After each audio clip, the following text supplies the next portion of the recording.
One of the restaurant's owners openly and on a daily basis made sexually charged comments, propositioned his female employees, and touched and groped without their consent. The other two owners witnessed the conduct but failed to take action.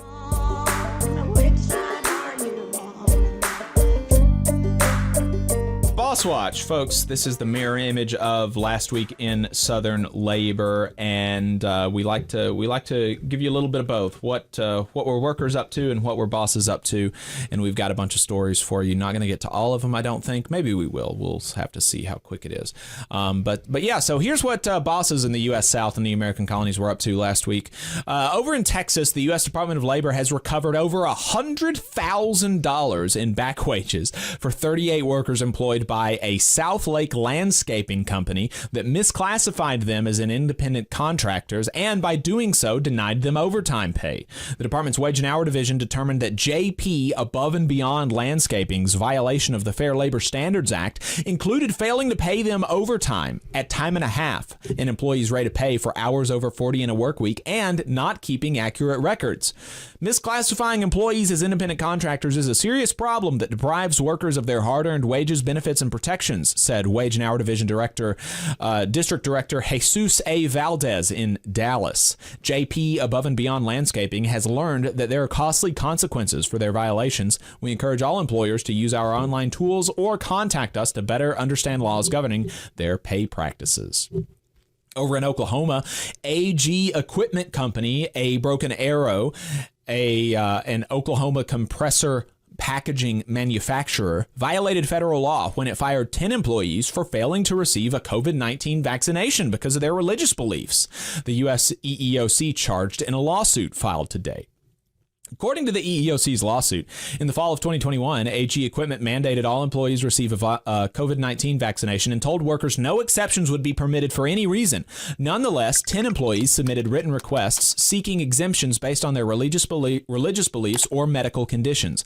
The company refused to discuss the employees' requests or explore possible accommodations and fired the 10 individuals on October 15th, 2021, along with 77 other unvaccinated workers. And this is something that people did not either pretended not to know or really didn't know about the so-called federal vaccine mandate. It was not a vaccine mandate at all. It was a get vaccinated or mask mandate. There was never a mandate to vaccinate by the federal government. It was either get vaccinated or wear a mask. So there were always alternative accommodations that workers could utilize if and that companies could utilize. But nevertheless,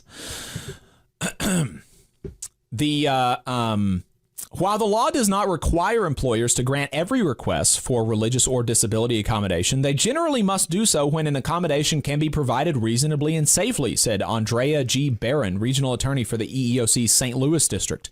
Title VII requires employers to take workers' religious beliefs seriously and communicate with employees to determine whether effective, reasonable accommodations are available. David Davis, director of the EEOC's St. Louis district office, said workers are not required to set aside their religious beliefs when they walk in the door at work. Employers must work with employees when accommodations are requested and explore whether adjustments are possible and reasonable. And it seems like a big reason that the EEOC says that this company did not meet that requirement is that they didn't even discuss or consider. They rejected the request for accommodation out of hand.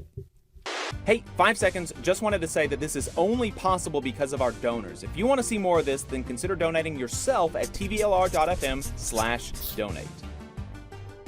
The U.S. Department of Labor has recovered $31,000 in back wages and damages from a Tennessee operator of assisted living communities that illegally fired one worker for questioning the employer's pay practices and denied full overtime wages to 7 care workers. The department's Wage and Hour Division found that Family First LLC, owner of Bailey Manor, terminated an employee who questioned the facility's pay practices. Investigators also determined the employer did not include pay for time spent on call when calculating overtime wages for 7 employees at its Manchester location for hours over 40 in a work week. The Wage and Hour Division will not tolerate employers that intimidate and retaliate against workers or deprive them of their legally earned wages, said Wage and Hour Division Director Lisa Kelly in Nashville, Tennessee. In addition to protecting workers' rights, workers' wages, federal law forbids employers from taking action against employees because they engage in protected activities, such as asking about their pay, filing a complaint, or cooperating with a U.S. Department of Labor investigation. The division recovered $30,000 in back wages, liquidated and punitive damages for the employee wrongly terminated, and $1,700 in back wages and liquidated damages for 7 other employees. Have a few dishonorable mentions. The EEOC filed suit against Epic Food Hall, spelled with a Q, if you can imagine that, in Eastern Virginia, and its successor company after the owner subjected a black general manager to numerous derogatory racial comments, telling him that he, quote, looked like he spoke thug language, and referring to him as the N-word, made frequent disparaging remarks about black customers and employees, calling them, quote, not smart, ignorant, ghetto, and riffraff, and canceled live music and karaoke events that attracted predominantly black patrons because of the persistent racism and lack of a complaint procedure or a human resources department. The general manager was forced to resign.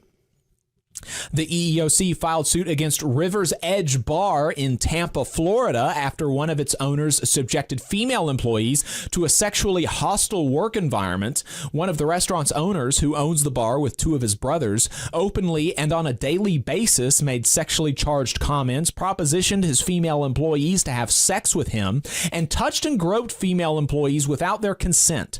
The other 2 owners witnessed the conduct but failed to take action. When a female employee complained about the harassment, she was terminated.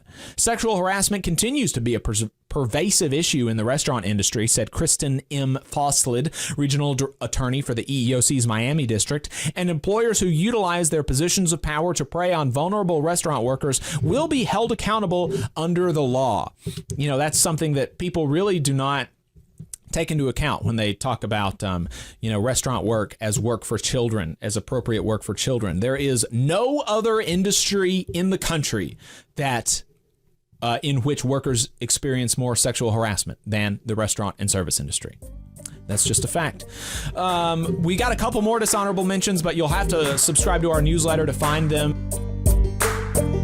You just saw a clip from the Valley Labor Report. We are live every Saturday morning from 9:30 a.m. till 12:30 p.m. And we pride ourselves on keeping all of our content free to everybody so that we can talk to as many working folks as possible. If you support the work that we're doing, you think that it's important, you think that it's good, then consider making a monthly contribution to the project, and you can do that on our website, tvlr.fm.